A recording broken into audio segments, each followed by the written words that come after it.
여러분, 한 생명이 태어남은 부모에게 엄청난 기쁨입니다.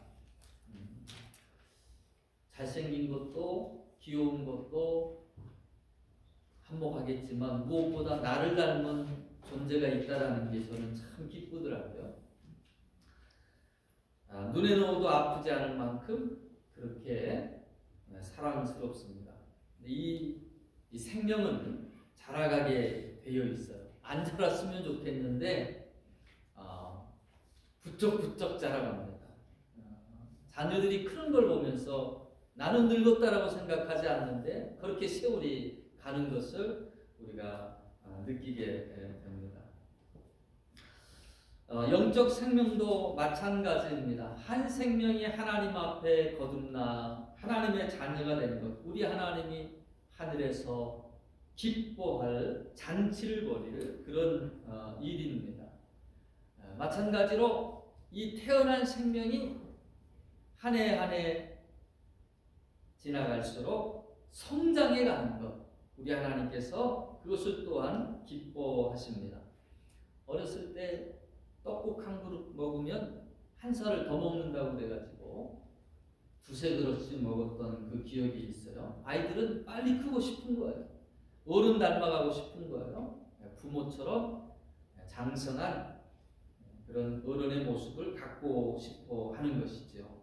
우리도 영적으로 자라가야 될 줄로 믿습니다. 우리 하나님이 늘 은혜 주시고 새 힘을 공급해 주셔서 여러분 알게 모르게 말씀을 듣고 하나님 앞에 예배하고 그러면서 우리의 신앙이 자라가고 있는 것입니다. 오늘 14절 말씀에 보면 어린아이가 되지 아니하여 사람의 속임수와 간사한 유혹에 빠져 온갖 교훈의 풍조에 밀려 여동하지 않게 하려 함이라. 우리의 신앙이 머물러 있지 아니하도록 우리 하나님께서 힘 주시고 이끌어 주신다라는 거예요. 자라게 하신다라는 거예요. 왜냐? 어린아이로 계속해서 있게 되면 연약함 때문에 마귀의 유혹이나 또 속임수와 또 세상 풍조에 이리저리 여동하는 그런 삶이 되기 때문이다라는 것입니다. 여러분, 하나님이 우리를 이끌어 주실 때, 하나님이 우리에게 은혜로 새 힘을 공급해 주실 때 주의 손 붙들고 일어서시기를 축원합니다. 성장하시기를 축원합니다.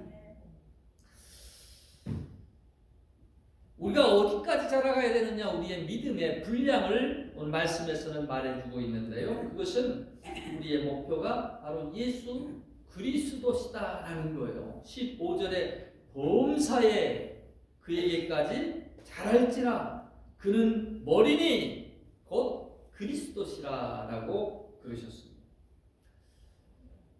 예수님은 하나님의 아드님이시고 예수님과 우리는 그냥 하늘과 땅 차이, 예수님이시니까 그렇게 생각하기가 쉽습니다. 근데 예수님께서 육신을 입고 하늘 보좌 버리시고 육신을 입고 이 땅에 오신 것은요, 연약한 육체를 입고 이 땅에 오신 것은요, 바로 우리에게 본을 보여주시며 연약한 그 육체 가지고도 우리가 능히 하나님 앞에서 신앙 안에서 성숙하고 마귀의 권세를 깨뜨리고 그리고 승리해 갈 수 있는 자가 될 수 있다라고 하는 그런 본을 보여주시기 위해서였습니다.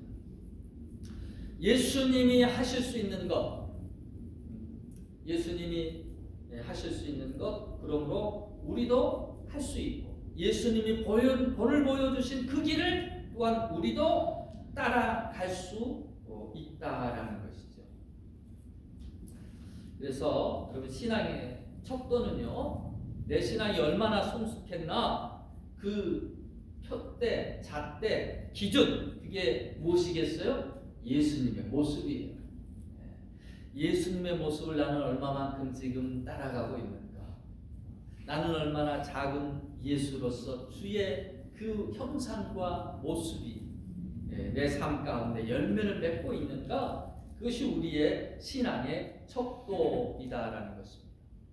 어떻게 우리의 신앙이 자라갈 수 있을까요? 우리의 신앙이 성장하기 위해서 먼저 여러분 하나님의 일꾼이 되시기를 바랍니다.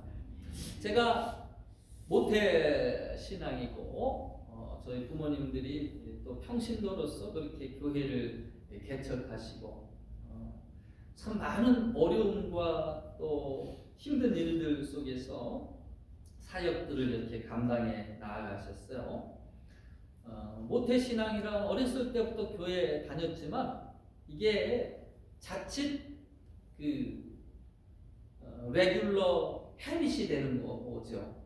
교회에 나아가는 것, 기도하는 것 이런 것이 종교의 어떤 형식화되어버린 그런 것을 느끼게 되더라는 것이죠. 근데 언제부터 신앙이 성장하느냐? 내 의식이, 내 생각이 내가 자라가야 되겠다, 성장해야 되겠다 이 생각을 언제부터 하게 됐느냐? 중학교 때 학생회장을 맡으면서부터였어요. 부족한 것을 알면서부터였어요. 내 능력으로, 내 힘으로 할 수 없다라는 것을 느끼기 시작할 때부터 하나님을 바라보게 되고 또 그 능력을 구하게 되고 그렇게 성장하게 되더라라는 것이죠. 여러분, 하나님의 일을 하나님께서 맡기실 때에 능력도 주시는 줄로 믿습니다. 그렇기 때문에 우리가 그 하나님의 능력과 그 하나님의 은혜를 더 충만히 받기 위해서 여러분 더욱더 하나님의 일꾼으로 세워지시기를 축원합니다. 그래서 저는 교회에 1인 1역 사역 한 가지 이상의 사역을 하도록 그렇게 자꾸 권면하고 도전합니다.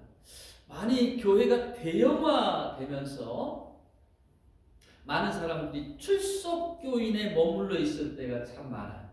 이미 너무 많은 일꾼들이 있어요. 내가 굳이 일하지 않아도, 내가 봉사하지 않아도 다 알아서들 열심히 하는 것 같아요. 내가 할 일이 없어요. 그렇게 느껴지는 거죠. 그러나 여러분, 눈을 뜨고 내가 주를 위해 무엇을 할 수 있을까 찾다 보면 해야 할 일을 우리 하나님께서 보여주셔요.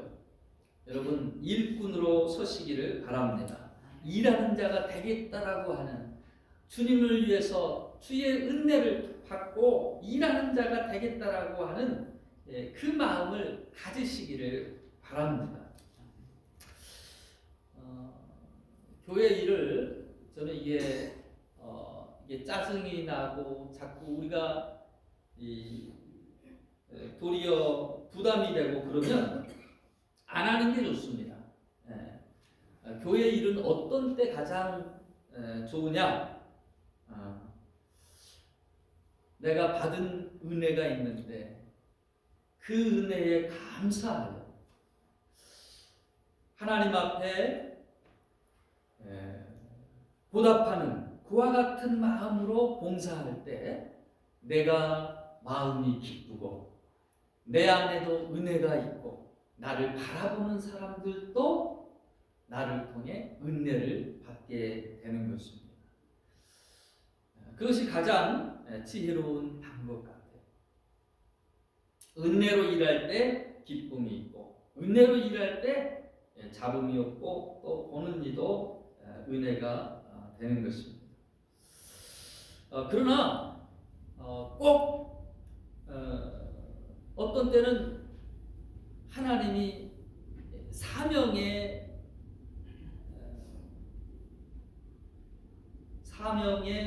뭐라고 그러죠? 멍에를 이렇게 메워 주실 때가 있어요.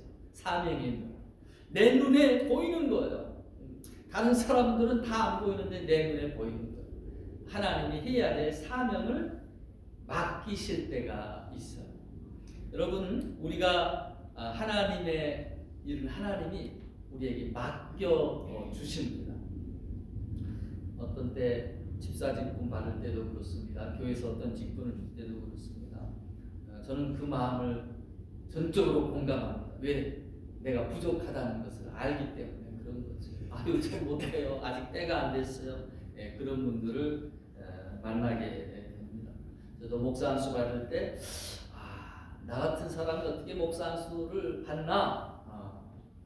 근데 네가 온전해서 목사 안수 받으려면 넌 평생 목사 못 돼. 그 말에 부족하지만 부르시기에 순종하겠습니다. 순종으로 나아갔습니다. 요나 같은 경우는 사명 받았을 때 어떻게 됐습니까? 나는 못하겠어. 여러분, 내가 좋은 일만 하는 게 아니에요. 하나님이 필요해서 나에게 주신, 나에게 맡기신 때가 있어요. 그때 요나처럼 피해서 도망하지 마시고 순종하시기를 축원합니다.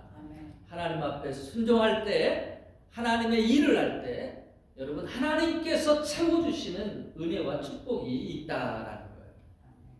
다윗이 하나님의 성전을 짓겠다라고 했을 때 하나님께서 그는 전쟁을 많이 했고 그 손에 피가 많아서 그 자녀에게 그 영광을 주시긴 하셨지만 하나님은 그 마음을 받으셨어요. 뭐라고 그러십니까? 내가 나를 위해 집을 짓겠느냐? 내 집을 짓겠느냐? 나는 온 천하, 온 우주 거하지 않은 것이 없고 내가 인간이 만든 집에 그렇게 거할 존재는 아니지만 네가 그 마음을 품었느냐? 내가 너의 집을 내가 세워주겠다. 네 자녀와 너의 그 보좌가 영원토록 하도록 너를 붙들어 주겠다. 그렇게 말씀하시잖아요. 인생에도 결산의 때가 있습니다. 우리가 하나님 앞에 서는 때가 있어요. 우리가 입학하는 시기가 있으면 졸업하는 때가 있잖아요. 저도 여러 번 한 학기가 끝날 때마다 졸업생들이 있고 또 상장을 주는데 개근상 이런 건 열심히 받아봤습니다만 상을 받는 자의 그 모습이 많이 부럽더라고요.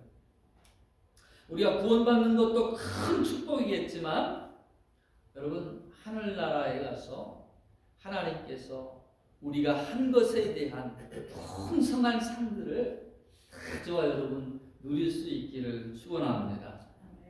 구원받는 것 성경에서는 그래서 이제 구원받고 어린아이 신앙으로 이렇게 늘 주님 안에서만 살았던 이들을 가리켜서 불 가운데 건짐받은 부끄러운 구원이라. 구원의 부끄러움이 어디 있겠어요? 구원 자체가 감사한 일이죠. 근데 여기저기 상 받는 사람들을 바라보면서 아이고 내가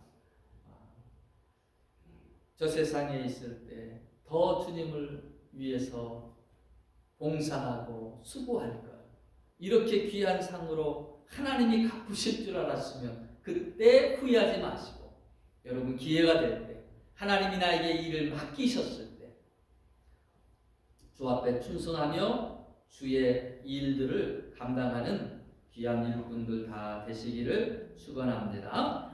두 번째로 여러분 신앙이 성장하기 위해서 여러분 바른 관계가 돼야 돼요. 주님과의 바른 관계. 많은 분들이 주님을 믿는다라고 하면서 신앙생활 하는데 주를 어떻게 생각하느냐, 하나님을 어떻게 생각하느냐, 내가 하고 싶은 것 더 능력 있으신 그분께서 나를 위해 대신해서 일해 주시는 우리 알라딘에 나오는 요술램프의 알라딘 지니처럼 그렇게 생각을 하는 거예요. 그래서 혼자 재밌게 막 살다가 어려움 딱 당하면 그때 와서 도와주시는 분. 그때만 하나님을 찾는 거예요. 어린아이 때는 그렇습니다. 어린아이 때 무섭고 놀란 일이 있으면 엄마 아빠 찾잖아요. 그렇게 찾는 거예요. 저는 그 찾음도 하나님이 기뻐 받으세요. 우리 하나님 달려오십니다. 근데 우리의 신앙이 성숙한 신앙으로 나아가야 되겠죠. 그러기 위해서 중요한 부분이 무엇이냐? 주님과의 바른 관계가 되어야 됩니다. 하나님이 하나님 되시게 여러분의 삶 가운데에서 하나님이 여러분의 하나님 되시게 하시기를 바랍니다. 하나님은 온 우주 만물을 창조하신 창조주이시며 개인적으로 우리의 주인이 되신 하나님이십니다. 내가 주인이 아니라 주님이 나의 주인이십니다. 우리가 예수 그리스도를 믿음으로 마음의 문을 열고 영접할 때에 나의 주님으로 마이 퀴리오스라고 나의 주여라고 고백하며 그분을 맞아들이는 거예요. 부르기는 주여, 주님은 나의 주인이십니다 라고 부르는데 자꾸 가만히 있어봐요. 이거는 내 생각이 맞는 것 같아요. 그러면서 내가 주인 되고 내가 모든 일을 할 테니 주님은 뒤에서 저를 따라오시면 되겠습니다. 옆에만 가만히 계시면 되겠습니다. 이런 관계 가운데 있다라는 것이죠. 즉 오늘 이 에베소서 4장 11절에 하나님이 여러 직분자들을 언급을 하십니다. 그러면서 단어가 중요한 단어가 그가 삼으셨다라는 것, 그가 세우셨다라는 것입니다. 여러분 직분은 우리 위에서부터 내려오는 것이 사람이 뽑은 게 아니에요.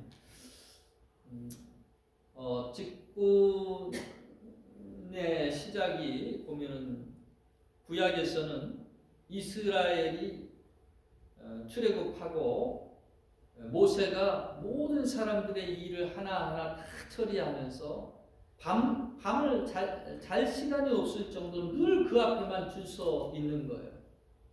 모두가 다 모세만 의지하고 있는 거예요. 그때 그 장인 이드로가 그러다가 당신 죽습니다. 감당도 다 못합니다. 그래서 50부장, 10부장, 100부장, 1000부장 이렇게 효율적으로 하도록 조직을 만들었습니다. 그리고 나중에는 70 장로들을 또 세우게 됩니다. 신약에서는 예수님이 12제자 사도들을 뽑으시고 그들에게 그레이트 커미션 주의 복음을 증거할 사명을 주셨죠. 근데 자꾸 구제하는 일에 또 다른 일들에 너무 많이 시간이 뺏기는 거로 7 집사를 선택하여 그들에게 또 안수하여 세우는 그 모습을 보게 됩니다. 사람이 선출하고 뽑는 것 같지만 여러분 직분은 하나님이 삼으셨다. 하나님이 세우셨다라는 거예요. 하나님이 일을 맡기셨다라는 것입니다. 그래서 우리가 이렇게 고백을 해야 됩니다. 이건 내가 잘나서 받은 자리가 아니다. 교회를 살리라고 주신 자리요. 하나님의 영광을 높이라고 주신 자리다. 그리고 누구에게 충성해야 됩니까? 오직 교회 머리는 예수 그리스도시다라고 그랬어요. 그래서 누가 더 높으냐가 아니라 누가 무엇을 맡았느냐 이것이 중요한 부분입니다. 교회의 의미는 에클레시아, 세상에서 불러낸 믿음의 공동체, 하나님의 사람들이에요. 하나님이 각 마디마디마다 은사를 따라 해야 할 일들을 이렇게 주셔서 한 유기체가 되게 하셨습니다.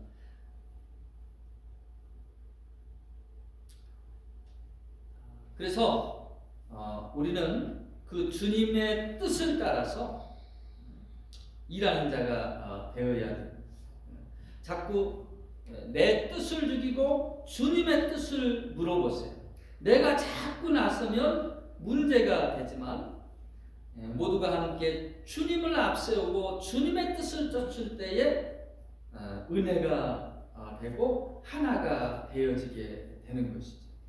신앙이 성숙하기 위해서 여러분 주님과의 영적인 바른 질서가 잡혀야 됩니다. 내 생각, 내 고집, 내 결단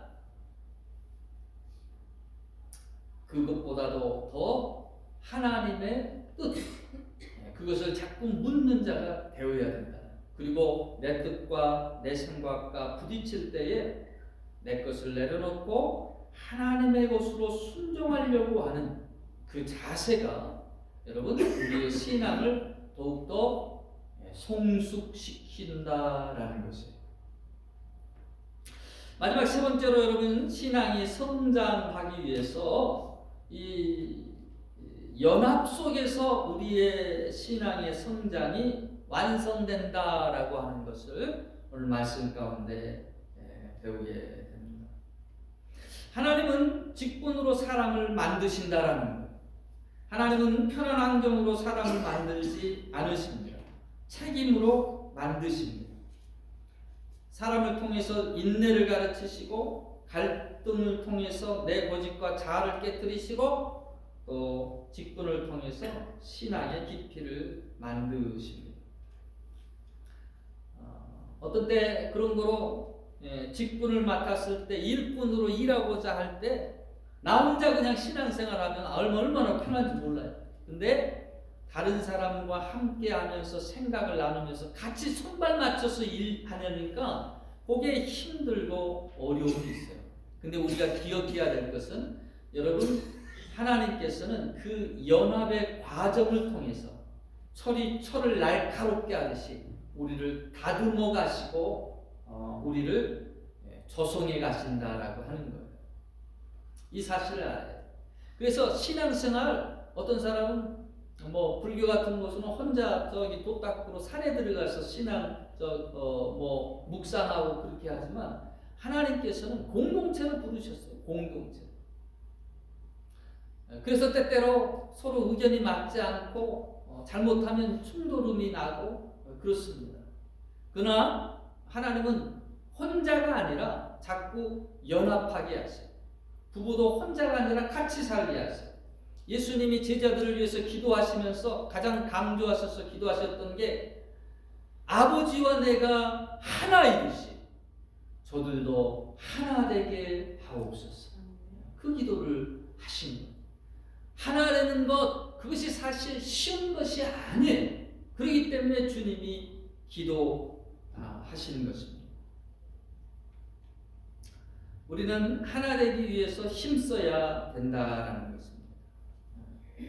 교회도 한두 명의 헌신으로 유지되는 것이 아닙니다. 교회는 몇 사람이 움직여서 되는 게 아닙니다. 각 지체가 연락하여, 각 지체가 연합하여, 이 말씀이 오늘 16절에 강조되고 있습니다. 그에게서 온 몸이 에베소서 4장 16절 각 마디를 통하여 도움을 받음으로 연결되고 결합되어 각 지체의 분량대로 역사하여 사람 안에서 스스로 세우느니라.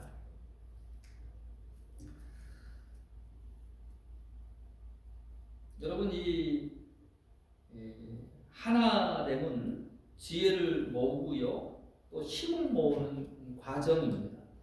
하나의 생각보다 두 사람, 세 사람, 10사람의 생각이 훨씬 더 각 사람의 지혜가 모이고 경험이 모이면서 더 유익하게 되는 것입니다. 그래서 삼겹줄이 쉽게 끊어지지 않는 비결이 여기에 있어요. 신앙의 성숙은 바로 연합 속에서 완성됩니다. 다듬어집니다. 그리고 더 빛을 발하게 되어 있습니다. 그것이 우리를 공동체 안에 두신 이유다라는 것입니다. 여러분 때때로 일하면서 힘든 때가 있어요. 어려운 때가 있어요. 제가 군에 가가지고 참 들어보지 못한 역은 거기에서 다 들어봤는데 여기는 역 아니면 얘기가 안 돼요. 아니 근데 제가 또 여러 가지를 했는데 통신병도 했거든요. 통신부와 딱 하고 이렇게 하는데 잘 안 들려요. 뭐라고 잘 안 들리는데 크게 좀 말씀해 주시라고 그랬더니 대뜸 욕을 막 들어보지도 못한 욕을 막 하는데 근데 어떻게 되냐면 이게 머리가 쭈삐 쓰는 거지. 이게 한참 장교급에서 이제 똑바로 그것도 못 알아듣고 막 자기가 잘못한 거지. 여기 옆에 이렇게 띄워놓고 얘기를 하니까 좀 가까이 대고 얘기를 하면 훨씬 잘 들을 텐데. 근데 귀가 커지는 거예요. 나중에 이렇게 하다 보니까 욕 먹고 하다 보니까 기가 커지는 거예요. 저는 욕하는 거 별로 좋아하지 않습니다. 교회 안에서도 자꾸 지적하고 또 이렇게 판단하고 욕하고 그거 좋아하지 않아요. 근데 여하튼 제 귀는 커지더라는 거예요. 여러분 때때로 우리가 좋은 소리 들으면 좋죠. 저는 여러분 덕담하듯이 자꾸 서로를 세워주고 좋은 말 해주시기를 바랍니다. 근데 신앙의 성숙은요, 좋은 얘기, 듣기 좋은 얘기만 들어가지고 신앙의 발전이 더디더라라는 거예요. 때때로 나는 쓰지만 들을 말을 또 들을 수 있는 귀가 있어요. 내 마음 가운데 부담되는데 하나님이 나귀를 통해서도 이야기하시는데 어린아이를 통해서도 이야기하는데 저를 통해서 나에게 이야기하시지 않는가? 나를 돌이켜 볼 수 있는 그 지혜가 있어야 된다라는 것입니다. 어떤 사람은 자꾸 누가 좀 안 좋은 얘기하면 그냥 마음이 상해버리는 거예요. 그리고 뛰쳐나가는 거예요. 근데 여러분 그걸 한번 잘 소화를 시키면서 성숙의 기회로 삼으시기를 바랍니다. 그 사람은 어리석어서 그 얘기를 하셨을지 모르지만 그것을 내 귀에 듣게 하신 이가 하나님이실 수 있어요. 그것을 잘 소화하면 그것이 또한 내 신앙의 힘이 되고 양약이 되는 것입니다. 사랑하는 성도 여러분, 오늘 하나님은 묻고 계십니다. 사람을 위한 일꾼이 아닌 나를 위한 일꾼이 되어주지 않겠느냐. 오늘 우리가 다 같이 고백하기로 합니다. 사람의 말보다 하나님의 맡김으로 하나님의 일을 붙들겠습니다. 보이지 않는 곳에서 충성하겠습니다. 연합을 통해 저를 일꾼으로 만드신 하나님을 신뢰하겠습니다. 하나님은 우리가 어린아이 신앙에 머물러 있기를 원치 않으세요. 자꾸 넘어지고 쓰러질 수밖에 없습니다. 성장하기를 원하십니다. 일꾼으로 세우셔서 견고한 신앙이 되기를 원하십니다. 저와 여러분, 하나님의 일꾼이 되어 하나님의 풍성한 상을 누릴 수 있는 복된 저와 여러분의 삶이 되시길 주의 이름으로 축원합니다. 이 시간